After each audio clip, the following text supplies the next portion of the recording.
புதுச்சேரியில் ரேஷன் கடை இல்லாத பகுதிகளுக்கு வீடு தேடி சென்று அரிசி விநியோகம். முதலமைச்சர் ரங்கசாமி சட்டப்பேரவையில் அறிவிப்பு. அரசு ஊழியர்கள் போராட்டத்தில் ஈடுபட்டால் ஊதியம் கிடையாது என தமிழ்நாடு அரசு எச்சரிக்கை. இன்று பணிக்கு வராத ஆசிரியர்களுக்கு ஊதியம் பிடித்தம் செய்யப்படும் என்றும் தகவல்.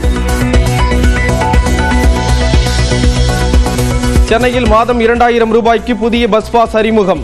குளிர்சாதன பேருந்து உட்பட அனைத்து பேருந்துகளிலும் பயணிக்கலாம்.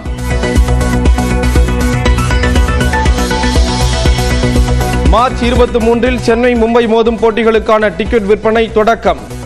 ஆன்லைனில் டிக்கெட் பெற போட்டி போடும் ரசிகர்கள்.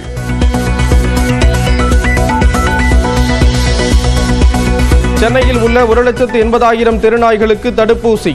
மாநகராட்சி பட்ஜெட்டில் 3 கோடி ரூபாய் ஒதுக்கீடு.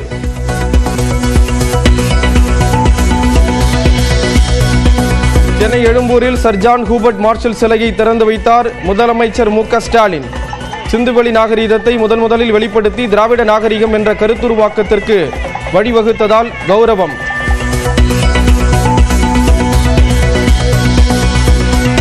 ஒன்பது மாதங்களுக்கு பிறகு வெற்றிகரமாக பூமிக்கு திரும்பினார் சுனிதா வில்லியம்ஸ். திட்டமிட்டபடி அதிகாலை 3:27 மணிக்கு புளோரிடா கடற்பரப்பில் இறங்கியது விண்கலம்.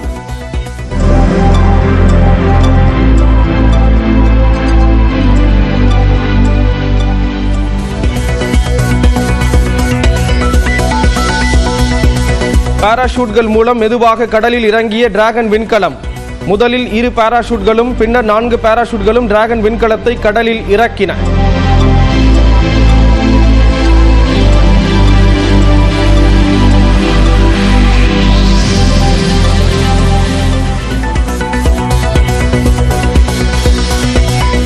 டிராகன் விண்கலத்திலிருந்து உற்சாகமாக வெளியே வந்த சுனிதா வில்லியம்ஸ் 9 மாதங்களுக்கு பிறகு பூமியின் காற்றை சுவாசித்தார்.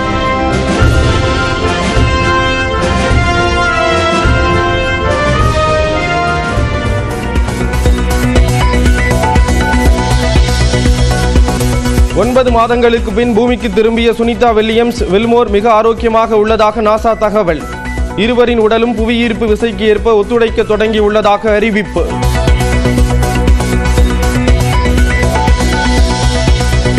சென்னையில் இன்றும் சவரனுக்கு 320 ரூபாய் உயர்ந்த தங்கம் விலை. ஒரு சவரன் 66,320 ரூபாய்க்கு விற்பனை.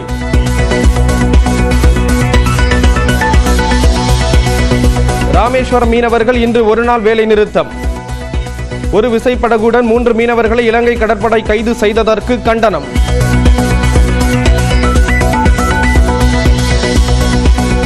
காட்டுமன்னார் கோவில் அருகே முதலை தாக்கி 2 பேர் காயம். மருத்துவமனையில் அனுமதிக்கப்பட்டு சிகிச்சை.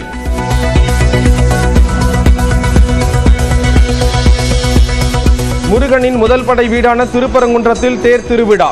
ஆயிரக்கணக்கான பக்தர்கள் தேரை வடம்பிடித்து இழுத்து அரோகரா முழக்கத்துடன் வழிபாடு.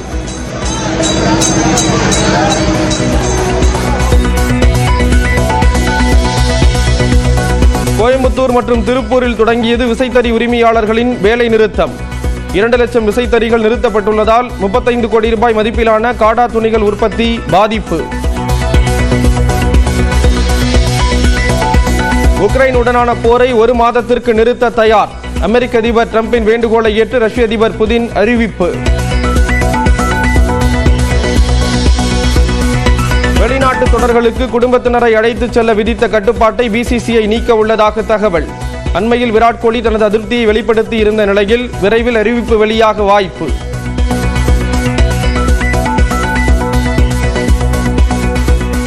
சுமார் 9 மாதங்களுக்கு பிறகு சர்வதேச விண்வெளி மையத்திலிருந்து சுனிதா வில்லியம்ஸ் பத்திரமாக பூமிக்கு திரும்பினார். விண்வெளியிலிருந்து வீடு திரும்பியுள்ள வீரமங்கையை வரவேற்று கொண்டாட்டங்களும் களை கட்டியுள்ளன. 4, 3, 2, 1, ignition and liftoff of Starliner and Atlas V, carrying 2 American heroes. Commander Butch Wilmer, their control officer here in the room, saying that dead on 30 meters from the International Space Station. இந்திய வம்சாவளியைச் சேர்ந்த Sunita Williams Boeing நிறுவனம் தயாரித்த Starliner விண்கலம் மூலம் கடந்த ஆண்டு June மாதம் 5ஆம் தேதி சர்வதேச விண்வெளி நிலையத்திற்கு சென்றார்.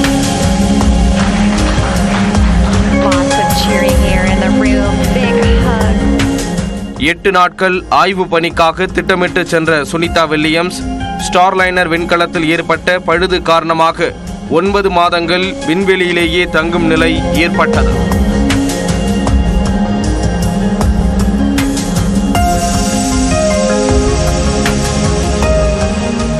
அதையடுத்து நீண்ட போராட்டத்திற்கு பின்னர் ஸ்பேஸ்எக்ஸ் நிறுவனத்தின் ஃபால்கன் 9 ராக்கெட் மூலம் டிராகன் விண்கலம் சுனிதா வில்லியம்ஸ், வில்மோர் உள்ளிட்டோரை அழைத்து வரச் சென்றது.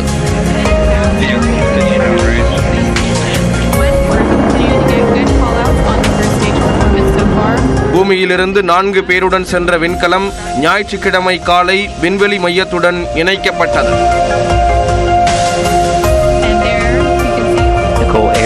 First of the flies, newest class of astronaut. SpaceX Crew 10, welcome aboard the SS. இதையடுத்து செவ்வாய்க்கிழமை காலை விண்கலம் அன்டாக்கிங் செய்யப்பட்டு சுனிதா வில்லியம்ஸ், வில்மோர், நிக், ரஷ்யாவின் அலெக்சாண்டர் ஆகியோர் டிராகன் விண்கலத்தில் அமர்ந்தனர்.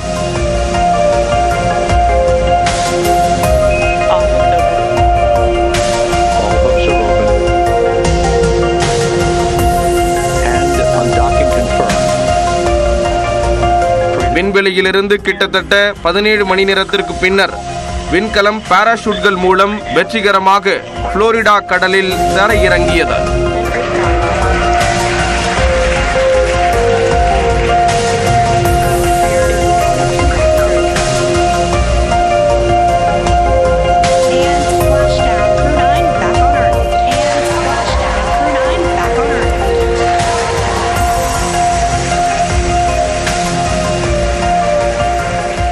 கடலில் இறங்கிய போது டால்பின்கள் வட்டமடித்து துள்ளி குதித்தது வீரர்களை வரவேற்கும் வகையில் அமைந்ததாக பலராலும் வர்ணிக்கப்பட்டது.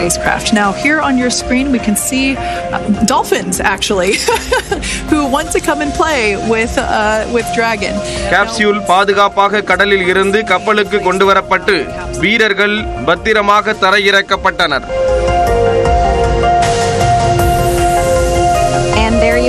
The side hatch is open for the first time since September. அமர்ந்த நிலையிலேயே நால்வரும் ஒருவர் பின் ஒருவராக வெளியே வந்தனர்.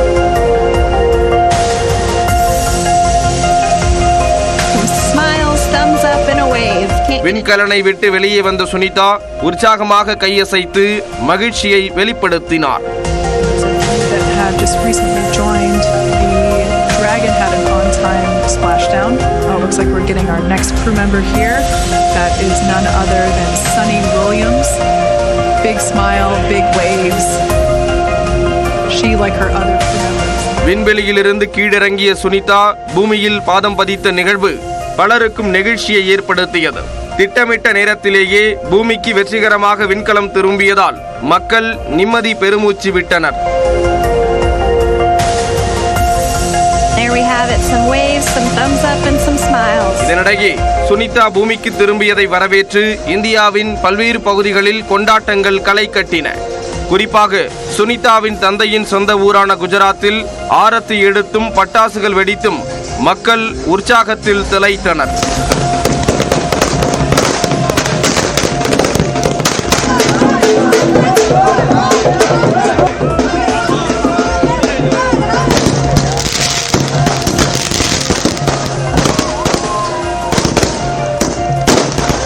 வெற்றிகரமாக பூமிக்கு திரும்பிய சுனிதா வில்லியம்ஸ் உள்ளிட்டோருக்கு உலகின் பல்வேறு பகுதிகளில் இருந்து வாழ்த்துக்கள் குவிந்து வருகின்றன. சட்டப்பேரவையில் பள்ளிக்கல்வித்துறை தொடர்பான விவாதத்தில் முன்னாள் அமைச்சர் செங்கோட்டையன் பேச வாய்ப்பளிக்குமாறு எதிர்க்கட்சித் தலைவர் எடப்பாடி பழனிசாமி கேட்டுக் கொண்டார். அதிமுகவில் எடப்பாடி பழனிசாமி மற்றும் செங்கோட்டையன் இடையே கருத்து முரண்பாடு ஏற்பட்டுள்ளதாக கூறப்படும் நிலையில் சட்டப்பேரவை வளாகத்தில் 2 நாட்கள் நடைபெற்ற அதிமுக எம்எல்ஏக்கள் கூட்டத்தில் செங்கோட்டையன் பங்கேற்கவில்லை. எடப்பாடி பழனிசாமியை நேருக்கு நேராக பார்ப்பதையும் செங்கோட்டையன் தவிர்த்து வருகிறார். இந்நிலையில் சட்டப்பேரவையில் பள்ளிக்கல்வித்துறை தொடர்பான முன்னாள் அமைச்சர் செல்லூர் ராஜுவின் கருத்துக்கு பள்ளிக்கல்வித்துறை அமைச்சர் அன்பில் மகேஷ் சில விளக்கங்களை அளித்தார். அப்போது பதிலளிக்க தனக்கு வாய்ப்பளிக்க வேண்டும் என முன்னாள் அமைச்சர் செங்கோட்டையன் கையை உயர்த்தியபடி சபாநாயகருக்கு கோரிக்கை விடுத்தார். செங்கோட்டையனுக்கு ஆதரவாக எழுந்த எதிர்க்கட்சித் தலைவர் எடப்பாடி பழனிசாமி முன்னாள் பள்ளிக்கல்வித்துறை அமைச்சர் என்ற முறையில் செங்கோட்டையன் பேச வாய்ப்பளிக்க வேண்டும் என்று கேட்டுக்கொண்டார். ஆனால் செங்கோட்டையன் பேசுவதற்கு சபாநாயகர் அனுமதி அளிக்கவில்லை. ஔவையாருக்கு அறிவு களஞ்சியம் அமைப்பது பற்றி நிதிநிலைக்கு ஏற்ப முதலமைச்சரின் கவனத்துக்கு எடுத்துச் சென்று பரிசீலனை செய்யப்படும் என்று அமைச்சர் சாமிநாதன் சட்டப்பேரவையில் பதிலளித்துள்ளார். வேதாரண்யம் தொகுதிக்குட்பட்ட துளசியாப்பட்டினத்தில் ஔவையார் அறிவு களஞ்சியம் அமைக்க அரசு முன்வருமா என்று அந்த தொகுதி எம்எல்ஏ OS மணியன் சட்டப்பேரவையில் கேள்வி எழுப்பினார். 13 கோடியில் ஔவைக்கு மணிமண்டபம் கட்டும் பணி நடைபெற்று வருகிறது. எனவே ஔவையின் அறிவு களஞ்சியம் அமைக்கும் பணியை மாண்புமிகு அமைச்சர் அவர்கள் மறுபரிசீலனை செய்வாரா என்பதை தங்கள் மூலம் அறிய விரும்புகிறேன். இதையடுத்து பேசிய நிதியமைச்சர் தங்கம் தென்னரசு ஔவையார் அறிவு களஞ்சியம் அமைக்க நடவடிக்கை எடுக்கப்படும் என்றார். இதற்கு பதிலளித்த தமிழ் வளர்ச்சித்துறை அமைச்சர் சாமிநாதன் OS மணியன் கோரிக்கையை அரசு பரிசீலனை செய்யும் என தெரிவித்தார். எதிர்காலத்தில் நம்முடைய மாண்புமிகு உறுப்பினர் சொன்ன கருத்துக்களை நிச்சயமாக பரிசீலித்து மாண்புமிகு முதலமைச்சரோடு நானும் மாண்புமிகு நிதியமைச்சரும் கலந்து பேசி அவருடைய கோரிக்கை நிறைவேறுவதற்கு தொடர்ந்து பரிசீலிப்போம். ஔவையார் குறித்த கேள்வியின் போது பேசிய நீர்வளத்துறை அமைச்சர் துரைமுருகன் கவி எழுதும் பெண் புலவர்களில் 5 ஔவையார்கள் இருந்ததாக கூறியிருந்தார்.